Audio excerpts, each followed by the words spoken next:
Bueno, disculpen, se me apagó el celular por la carga. Yo lo tenía cargando, pero no sé por qué no cargó. Y bueno, se dividió en dos en parte este estudio, ¿no? Entonces decía que claramente nosotros podemos ver, ¿verdad?, que es la acción del Espíritu Santo en la iglesia. ¿Por qué digo esto? Porque el Espíritu Santo no se va a ir en la gran tribulación. Él va a seguir haciendo su obra aquí, porque la palabra de Dios dice que va a haber multitudes que van a ser salvos. Los 144,000 va a ser parte de ellos, ¿verdad? Y para que alguien sea salvo necesita la acción del Espíritu Santo. Entonces, lo que va a ser quitado de en medio es la acción del Espíritu Santo en la iglesia. Por ende, creemos que la iglesia se va antes, ¿verdad? Otra vez repito, por eso desde el capítulo 4 hasta el capítulo 19 no se nombra la iglesia en la tierra. Se nombra a judíos. 144,000 de las 12 tribus de Israel, los 2 testigos, ¿verdad?, van a ser judíos. Entonces judíos está hablando, la iglesia está conformada por gentiles y judíos, no solo por judíos. Entonces aquí el énfasis está sobre los judíos, y las multitudes van a ser salvas por el ministerio de esos 144,000 judíos. Entonces nosotros vemos claramente esta parte. La iglesia ha estado sometida en persecución desde sus inicios. En Hechos capítulo, nosotros vemos el capítulo 4 en adelante, la iglesia sufre persecución, ¿verdad? Y sufre una persecución fuerte en Primera de Tesalonicenses capítulo 1 versículos 4 al 6.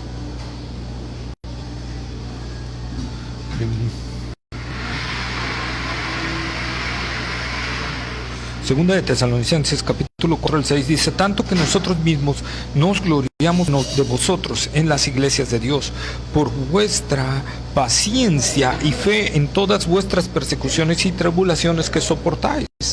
Esto es demostración del justo juicio de Dios, para que seáis tenidos por dignos del reino de Dios, por el cual asimismo padecéis. Porque es justo delante de Dios pagar con tribulación a los que os atribulan. Entonces nosotros vemos claramente la iglesia siendo perseguida hoy en día, pero viene un tiempo de tribulación que va a ser sobre toda la humanidad, que va a ser sobre todo el mundo entero, y ese tiempo la iglesia no va a estar. Vamos a Apocalipsis capítulo 3 versículo 10 al 11.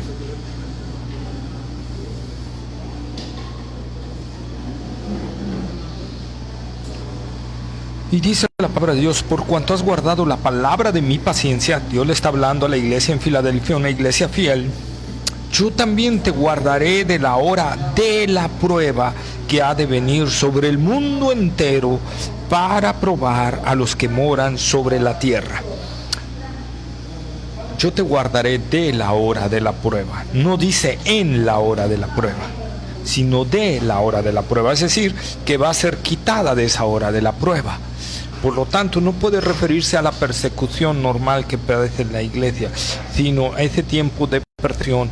Es tremendo, y va a tener un periodo de 7 años, pero la iglesia ya no va a estar presente, porque Dios ha prometido a la iglesia fiel guardarla de la hora de esa prueba, que ha de ser sobre el mundo entero. Sobre el mundo entero. Una hora tremenda. Vendrá un momento de tribulación a la humanidad entera, tremendo.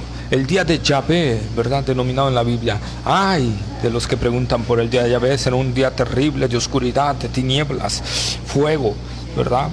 Así que la iglesia no estará allí, porque Dios lo ha prometido, que no va a estar allí. Te voy a guardar de la hora de la prueba. Repito, si dijera en la hora de la prueba, entonces sí pasaríamos por ese periodo. Por lo tanto, amados hermanos, ¿qué estamos esperando? Sobre todo los que tenemos la escatología pretribulacionista, que otra vez creo que es la más bíblica de todas. Respeto, ¿verdad?, a mis hermanos amilenialistas, los amo en el Señor. A mis hermanos posttribulacionistas y midtribulacionistas, los amo en el Señor. Pero creo que la pretribulacionista es la que más se ajusta a la palabra de Dios. Y los que creemos esa teoría no deberíamos de estar pensando quién es el anticristo, porque nosotros no lo vamos a ver, no vamos a saber quién es, porque nosotros nos vamos antes. Si realmente tienes tú una doctrina pretribulacional, y si realmente crees que Cristo viene por su iglesia antes de la gran tribulación, no puedes estar ahorita diciendo que este, aquel o el otro es el anticristo. Por favor, hermanos. ¿sí? Por favor, ¿sí? O sea, dañas la escatología pretribulacionista, dañas la fe de los hermanos, dañas el evangelio con los incrédulos, ¿sí? Así que, hermanos amados, no debemos estar perdiendo el tiempo señalando quién es el anticristo. Lo que deberíamos estar haciendo es invirtiendo el tiempo predicándole a la gente de Cristo, predicando el evangelio, anunciando la salvación, haciendo discípulos. Eso es lo que nosotros deberíamos estar haciendo. Eso sí es loable. Eso sí, en lugar de estar perdiendo el tiempo entre nosotros batallando por cuál es la escatología mejor, deberíamos estar uniéndonos por discipular las almas. ¿Para qué? Para Cristo. Para Cristo. Enseñándoles la verdad de la palabra de Dios, enfocándonos en el evangelio de Jesucristo, ¿verdad? Si tú tienes la doctrina amilenialista, pues enfócate en predicar a Cristo. Enseña a los discípulos tuyos tu escatología, ¿verdad? Pero no andemos contendiendo ahí en las redes sociales, hermanos, porque antes yo lo hacía mucho. También me enojaba esos amilenialistas que son burlones. No todos. Tengo hermanos que aprecio en el Señor, que no son así, que son sabios, que son entendidos, que tienen un amor por la obra, un amor por el hermano. Pero hay unos que son burlones tremendamente, hermanos, y esos a mí me enojan, ¿verdad? Y antes perdía el tiempo debatiendo con ellos. Encontré que no llegábamos a ningún punto, ¿verdad? Y lo mejor es contender por la verdad del evangelio. Eso sí, por la verdad del evangelio, y que lo prediquemos a los perdidos, y que edifiquemos y discipulemos las almas, ¿verdad? Cada iglesia en particular tiene que enfocarse a discipular. En eso invirtamos el tiempo, no en perder el tiempo en disputas necias, ni en andar queriendo hacerle al adivino, ¿verdad? Apocalipsis 13:10. Pasamos a este importante versículo. Apocalipsis 13, capítulo 13, versículo 10. Y con esto vamos a terminar, hermanos, el estudio de hoy. Si alguno lleva en cautividad, va en cautividad. Si alguno mata a espada debe ser muerto. Aquí está la paciencia y la fe de los santos. Es muy importante este versículo. ¿Por qué está ahí? ¿Por qué está ubicado entre los dos? Porque el Señor nos está hablando de un énfasis. La persecución, hermanos, y esto voy a sacar una enseñanza para nosotros. La persecución, la difamación, la burla, el desprecio, la necesidad puede provocar de repente en el cristiano el querer tomar cuentas o ajustar cuentas o venganza por su propia mano. Indudablemente puede suceder eso, y la historia de la iglesia nos lo muestra que sí ha sucedido. Por ejemplo, hemos hablado mucho de la Inquisición terrible, diabólica que hubo, ¿verdad? Donde muchos cristianos murieron, muchísimos por parte de la Iglesia Católica, ¿verdad? Terrible, terrible lo que hizo esta iglesia, terrible esta iglesia que no sé por qué se llama iglesia, pero bueno, la historia habla que ha sido una sanguinaria. Pero lo cierto también, hermanos, es que a raíz de esta persecución sanguinaria y todo esto, los cristianos, cuando los reformadores obtuvieron fuerza en ciertas regiones, ellos, yo creo, producto del mismo temor o miedo que pudiera desenvolverse en que volviera a agarrar fuerza el movimiento católico en sus regiones, hicieron una inquisición protestante. Hicieron una inquisición, perseguían a todos aquellos que no tenían su doctrina. Qué mal, porque aquí la Biblia lo está prohibiendo. Terriblemente el Señor está diciendo, no hagan eso. O sea, no hagan justicia por su propia mano, no maten a espada, no hagan esas cosas, porque van a terminar en lo mismo. Y eso es una acción corresponde a la otra reacción. Un movimiento de insurgencia, de resurrección, de insurrección, va a crear insurrección y más insurrección y más insurrección. Entonces tenemos también que decir nuestro lado malo, ¿verdad? Caímos en inquisición también nosotros. Por ejemplo, perseguimos a los anabaptistas, ¿verdad? Los anabaptistas fueron perseguidos por los reformados y fueron matados. Inclusive hubo anabaptistas que fueron matados y quería hacer, ya los anabaptistas tenían dos persecuciones, la de la católica y la de los protestantes reformados. Qué tremendo, hermanos. Es cuando nosotros nos dejamos guiar por nuestra emoción, no por lo que dice la palabra de Dios. Y la palabra de Dios dice, no maten a espada, porque el que mata espada a espada va a morir. ¿Sí? Ahí no lo leímos en Apocalipsis 13:10, ¿verdad? Entonces la iglesia no puede participar en insurrecciones, en levantarse con las armas. No puede participar, hermanos, discúlpenme, en mítines violentos, en guerras para derrocar un gobierno, ¿verdad? De que nosotros ya, por ejemplo, ya nos cayó Andrés Manuel López Obrador gordo, pues nos unimos en armas y lo derrotamos. No es el actuar de un cristiano. No es el actuar de un cristiano. Ni mítines violentos, ni insurrecciones, ni todo aquel que no tenga nuestra doctrina, ir y quererlo golpear o quererle quemar su iglesia o quererlo apedrear. Eso no es lo que nos marca la palabra de Dios. Hermanos, veamos qué dice la palabra de Dios. Veamos realmente lo que Dios está diciendo a su palabra, y su palabra es clara para nosotros, ¿sí? Estas palabras inclusive las encontramos en Mateo capítulo 26, versículos 52 al 54. Mateo 26,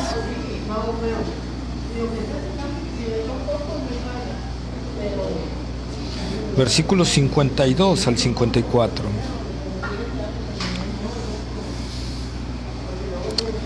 Vamos a leer desde el 51. Pero uno de los que estaban con Jesús extendió la mano, sacó su espada e hiriendo a un siervo del sumo sacerdote le quitó la oreja.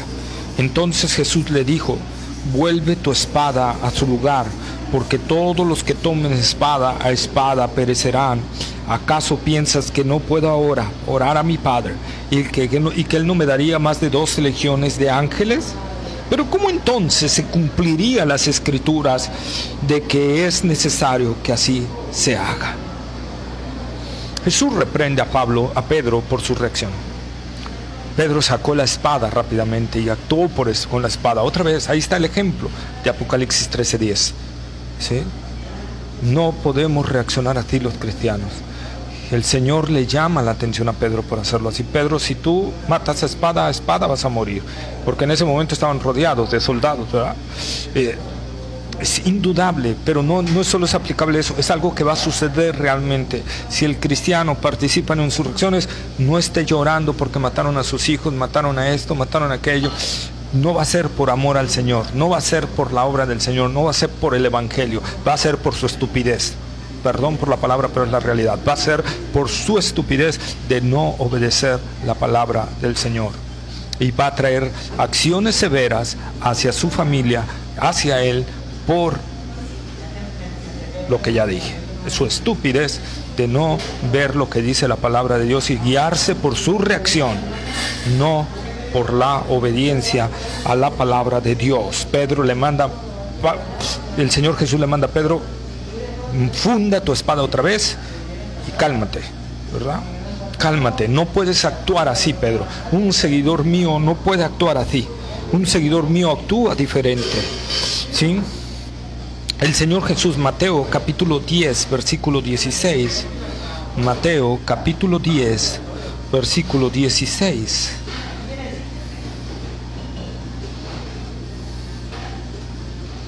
He aquí, yo os envío como a ovejas en medio de lobos. Sed pues prudentes como serpientes y sencillos como palomas. El Señor está diciendo, los envío como ovejas en medio de lobos. Pero la oveja va a sacar el AK-47 y se va a echar a todos los lobos. No es así, hermano. La oveja es indefensa ante un lobo, ante un solo lobo.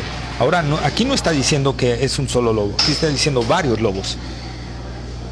La oveja es mansa, la oveja es tranquila, astutos como serpientes, no ponzoñosos como serpientes, ojo, astutos, o sea, estar vigilantes, ¿verdad? Y mansos como palomas, mansos, tranquilos, no violencia, hermanos. A veces qué difícil es en los concilios, ¿verdad? Sobre todo denominacionales. Damos un ejemplo que da tristeza, mucha tristeza, que haya ese tipo de pleitos en los concilios cristianos. Pablo también lo expresa en Romanos capítulo 8, versículo 36.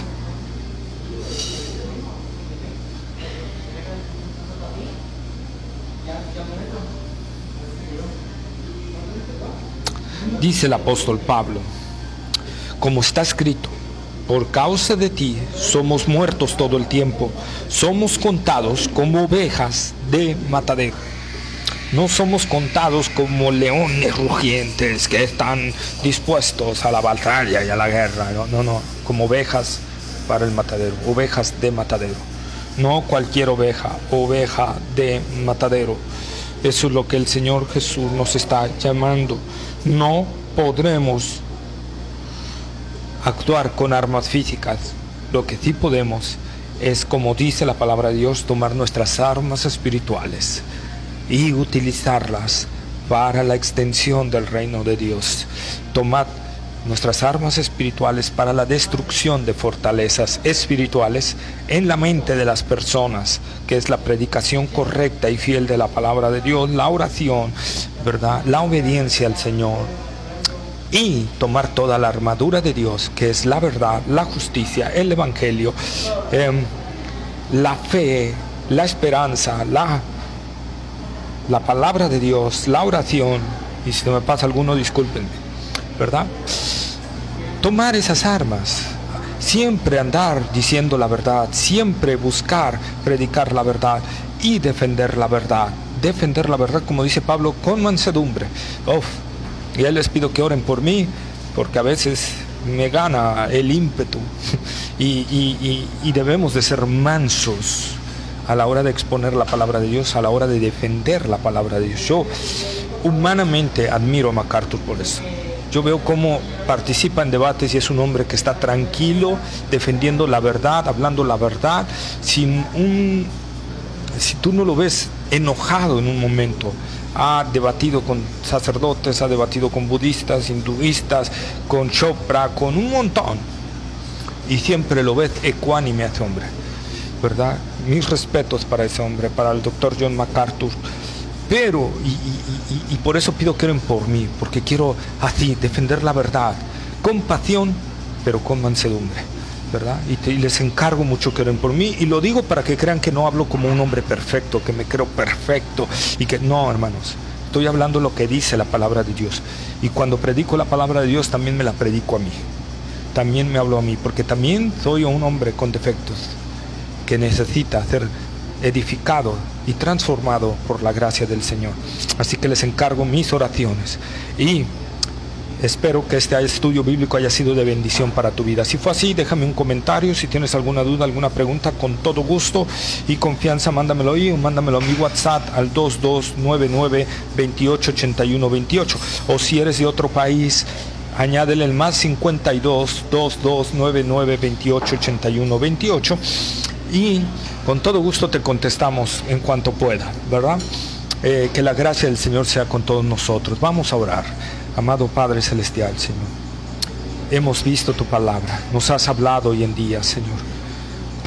Padre, ayúdanos a vencer dos cosas en las cuales la iglesia está cayendo mucho, Señor: el morbo y la reacción impetuosa. Padre, tú nos has hablado en tu palabra que esto no es lo que tú demandas de nosotros. Ayúdanos, Señora, como tu palabra dice, a actuar con mansedumbre, Señor, a defender la palabra, a contender ardientemente con la fe, a defender el evangelio con fuerza, con tenor, pero a la vez con mansedumbre, Señor. Que la gente pueda ver, Señor, hombres mansos, cabales, Señor, con sabiduría de Dios, hablando y defendiendo la palabra de Dios. Padre, perdónanos porque hemos actuado burlones, hemos actuado reactivos. Yo, Señor, te pido perdón personalmente por muchas veces actuar reactivamente contra los que se oponen a mi postura, Señor, escatológica, porque a veces veo burlas, Señor, tremendas que me hacen enojar, por verlos tan burlones, Señor. perdóname, aún así tengo que verlos con amor, tengo que verlos con mansedumbre, tengo que hablarles, Señor. Y Padre, te pido perdón porque muchas veces no lo he hecho así. La gran mayoría de las veces no lo he hecho así, Señor. Y ayúdame a corregirme así. Ayuda a cada uno de mis hermanos también que me oyeron, Señor, a corregir esas deficiencias que tenemos, Padre. Pedimos de tu gracia porque solo no podemos. Te pedimos que tú nos guíes en todo, en el nombre de Jesús. Amén. Amén. Gracias, hermanos, y espero haya sido de grande bendición este estudio bíblico. Para mí lo fue. Dios habló a mi corazón y espero que también al tuyo. Nos vemos el próximo domingo en el estudio bíblico y entre semana los devocionales que traigo a veces. Y ahí sigue orando por mí también, por favor, por esos devocionales y por el evangelismo que estoy llevando en las calles, ¿verdad? Que la gracia del Señor Jesucristo sea con los que amamos al Señor en verdad. Dios bendiga a todos. Amén.